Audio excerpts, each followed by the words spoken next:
Hello dear friends, welcome है आप सभी का सनू क्लासेस साइंस में। फ्रेंड्स, आज की इस वीडियो में हम लोग जो है फिजिक्स यानी साइंस का वायरल वीबीआई ऑब्जेक्टिव क्वेश्चन कराने जा रहे हैं, जो सीधे आपके बोर्ड एग्जाम में 20 फरवरी को 100% पूछा जाएगा। फ्रेंड्स, 1 तक लेकर के यानी 20 तक जो है ये क्वेश्चन कराने जा रही है। सारा मॉडल पेपर का ऑब्जेक्टिव क्वेश्चन है। फ्रेंड्स, क्वेश्चन क्या कहता है, प्रकाश की किरण गमन करती है। प्रकाश की किरण जो गमन करती है वो सीधे रेखा में गमन करती है। तो ये जो है क्या हो जाएगा, करेक्ट आंसर हो जाएगा। नेक्स्ट क्वेश्चन क्या करा, क्वेश्चन नंबर आपका 2।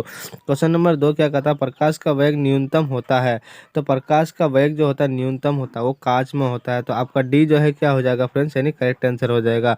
नेक्स्ट क्वेश्चन क्या करा, क्वेश्चन नंबर आपका 3। क्वेश्चन नंबर 3 क्या कहता है, मोटर गाड़ी के चालक के सामने लगा रहता है समतल दर्पण, उत्तल दर्पण, अवतल दर्पण, उत्तल लेंस। इसका जो करेक्ट आंसर आपका क्या हो जाएगा, 3 का हो जाएगा आपका बी, यानी उत्तल दर्पण क्या किया जाता है, मोटर गाड़ी के चालक के सामने लगा रहता है। जितने भी साइड मिरर के रूप में जो है गाड़ी में लगा हुआ रहता है दर्पण, वो सारा उत्तल दर्पण का ही उपयोग किया जाता है। तो बी जो है क्या हो जाएगा, करेक्ट आंसर हो जाएगा। नेक्स्ट क्वेश्चन क्या करा, क्वेश्चन नंबर आपका 4। क्वेश्चन नंबर 4 क्या कहता है, मोटर कार के हेडलाइट में किसका प्रयोग होता है, समतल दर्पण, उत्तल दर्पण, अवतल दर्पण, उत्तल लेंस। इसका जो करेक्ट आंसर आपका क्या हो जाएगा, 4 का हो जाएगा आपका सी, यानी अवतल दर्पण का क्या किया जाता है, अवतल दर्पण का क्या किया जाता है, मोटर कार के हेडलाइट में प्रयोग किया जाता है।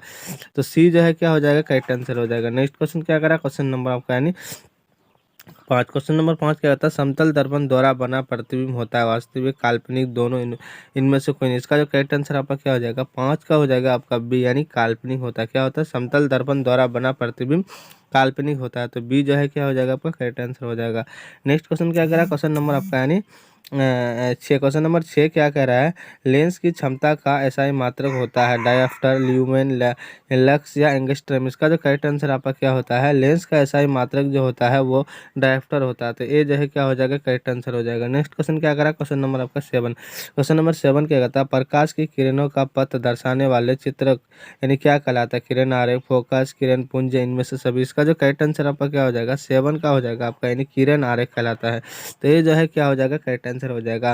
और फ्रेंड्स, आप लोग कमेंट करके भी बताइएगा कि किसका कौन सा आंसर होगा, आप लोग सही आंसर बताइएगा। फ्रेंड्स, क्वेश्चन क्या करा है, 2D यानी 2 डायफ्टर क्षमता वाले लेंस का फोकस अंतर होता है 20 सेंटीमीटर, 30 सेंटीमीटर, 40 सेंटीमीटर या 50 सेंटीमीटर। इसका जो करेक्ट आंसर आपका क्या हो जाएगा, 8 का हो जाएगा आपका, यानी डी हो जाएगा, यानी 50 सेंटीमीटर हो जाएगा। डी जो है क्या हो जाएगा, करेक्ट आंसर हो जाएगा। नेक्स्ट क्वेश्चन क्या करा, क्वेश्चन नंबर आपका यानी 9। क्वेश्चन नंबर 9 क्या आता है, किसी उत्तल लेंस का फोकस अंतर 50 सेंटीमीटर है तो उसकी क्षमता होगी यानी 5D या -5D या -2D या +2D, यानी 2D मतलब क्या, यानी डायफ्टर। तो इसका जो करेक्ट आंसर आपका क्या हो जाएगा, यानी +2D हो जाएगा, यानी क्या हो जाएगा, 2 डायफ्टर हो जाएगा। तो डी जो है क्या हो जाएगा, करेक्ट आंसर हो जाएगा। नेक्स्ट क्वेश्चन क्या करा, क्वेश्चन नंबर आपका यानी क्वेश्चन नंबर आपका क्या हो गया, 10। क्वेश्चन नंबर 10 क्या, प्रकाश के किरणों के समूह को क्या कहते हैं, प्रकाश स्रोत, किरण पुंज, प्रदीप या प्रकीर्णन। इसका जो करेक्ट आंसर आपका क्या हो जाएगा, 10 का हो जाएगा आपका बी, यानी ये किरण पुंज कहते हैं। प्रकाश के किरणों के समूह को किरण पुंज कहते हैं। तो बी जो है क्या हो जाएगा, करेक्ट आंसर हो जाएगा। नेक्स्ट क्वेश्चन क्या करा, क्वेश्चन नंबर आपका 11। क्वेश्चन नंबर 11 क्या था, उत्तल लेंस की क्षमता होती है ऋणात्मक, धनात्मक, ए और बी दोनों, इनमें से कोई नहीं। इसका जो करेक्ट आंसर आपका क्या हो जाएगा, 11 का हो जाएगा आपका, क्या बी हो जाएगा, क्या हो जाएगा, यानी उत्तल लेंस की क्षमता जो होती है वो हमेशा क्या होता है, धनात्मक यानी पॉजिटिव होते हैं, और अवतल लेंस की क्षमता वो ऋणात्मक यानी नेगेटिव होते हैं। तो आपको याद रखना है कि उत्तल लेंस की क्षमता धनात्मक होती है। तो इसका जो करेक्ट आंसर आपका क्या हो जाएगा फ्रेंड्स, बी, यानी धनात्मक। नेक्स्ट क्वेश्चन क्या करा, क्वेश्चन नंबर आपका यानी 12। क्वेश्चन नंबर 12 क्या करा, मैंने बताया आपको कि उत्तल लेंस की क्षमता हमेशा क्या होती है, धनात्मक, अवतल लेंस की क्षमता जो होती है वो क्या होती है, ऋणात्मक होती है, यानी नेगेटिव होती है। तो इसका जो है एक क्या हो जाएगा, करेक्ट आंसर हो जाएगा।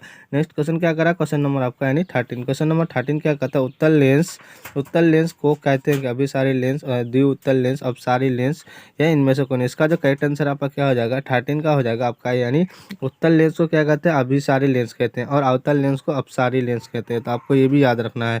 नेक्स्ट क्वेश्चन क्या करा, क्वेश्चन नंबर आपका 14। क्वेश्चन नंबर 14 क्या कहता है, अवतल लेंस को क्या कहते हैं, यानी अपसारी लेंस कहते हैं। क्या कहते हैं, अपसारी लेंस, और उत्तल लेंस को अभिसारी लेंस, और अवतल लेंस को क्या कहते हैं, अपसारी लेंस। तो आपका ए सी जो है क्या हो जाएगा, करेक्ट आंसर हो जाएगा। नेक्स्ट क्वेश्चन क्या करा, क्वेश्चन नंबर आपका 15। क्वेश्चन नंबर 15 क्या करा है, निम्न में से कौन सा पदार्थ लेंस बनाने के लिए प्रयुक्त नहीं यानी नहीं किया जा सकता, जल, कांच, प्लास्टिक, मिट्टी। इसका जो करेक्ट आंसर आपका क्या हो जाएगा, यानी लेंस बनाने के लिए नहीं प्रयुक्त नहीं किया जा सकता वो मिट्टी। तो आपका डी जो है क्या हो जाएगा, करेक्ट आंसर हो जाएगा। नेक्स्ट क्वेश्चन क्या करा, क्वेश्चन नंबर आपका 16। क्वेश्चन नंबर 16 क्या करा, किस दर्पण से हमेशा वस्तु से छोटा प्रतिबिंब प्राप्त होता है, समतल, उत्तल, अवतल या कोई नहीं। इसका जो करेक्ट आंसर आपका क्या हो जाएगा, 16 का हो जाएगा आपका बी, यानी उत्तल दर्पण से क्या किया जाता है, हमेशा वस्तु से छोटा प्रतिबिंब बनता है, और अवतल दर्पण से वस्तु से हमेशा बड़ा प्रतिबिंब बनता है। तो बी जो है क्या हो जाएगा, करेक्ट आंसर हो जाएगा। नेक्स्ट क्वेश्चन क्या करा, क्वेश्चन नंबर आपका यानी 17। क्वेश्चन नंबर 17 क्या करा,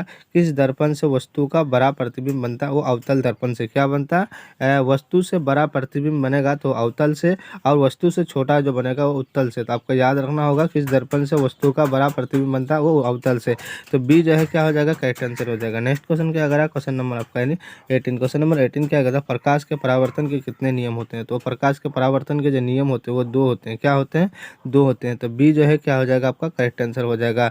नेक्स्ट क्वेश्चन क्या करा, क्वेश्चन नंबर आपका यानी 19। क्वेश्चन नंबर 19 क्या करा, जब प्रकाश की किरण हवा से कांच में प्रवेश करती है तो मुड़ जाती है, अभिलंब से दूर, अभिलंब से निकट, अभिलंब के समांतर, या इनमें से कोई नहीं। इसका जो करेक्ट आंसर आपका क्या हो जाएगा, 19 का हो जाएगा आपका बी, यानी जब प्रकाश की किरण हवा से कांच में प्रवेश करती है तो क्या होता है, अभिलंब के निकट क्या करते हैं, यानी मुड़ जाते हैं। तो बी जो है क्या हो जाएगा, करेक्ट आंसर हो जाएगा। नेक्स्ट क्वेश्चन क्या करा, क्वेश्चन नंबर आपका यानी 20, यानी लास्ट क्वेश्चन क्या करा, फोटोग्राफी कैमरा का भी दृश्य होता है, उत्तल लेंस, अवतल लेंस, उत्तल लेंस या अवतल दर्पण। इसका जो करेक्ट आंसर आपका क्या हो जाएगा, यानी फोटोग्राफी कैमरा का जो अभिदृश्यक होता है तो वो होता है क्या, उत्तल लेंस से। तो आपका ए जो है क्या हो जाएगा फ्रेंड्स, यानी करेक्ट आंसर हो जाएगा। फ्रेंड्स 1 तक लेकर के यानी आपका जो है यानी 20 तक क्वेश्चन करा, ये सारा मॉडल सेट ऑब्जेक्टिव क्वेश्चन है, और ये पूछा हुआ ऑब्जेक्टिव क्वेश्चन है जो आपके बोर्ड एग्जाम में 100% 20 फरवरी को आपको 100% पूछा जाएगा। फ्रेंड्स जो हमारे चैनल में नए हैं प्लीज़ सब्सक्राइब करके ऑल में ज़रूर प्रेस कर दीजिएगा, ताकि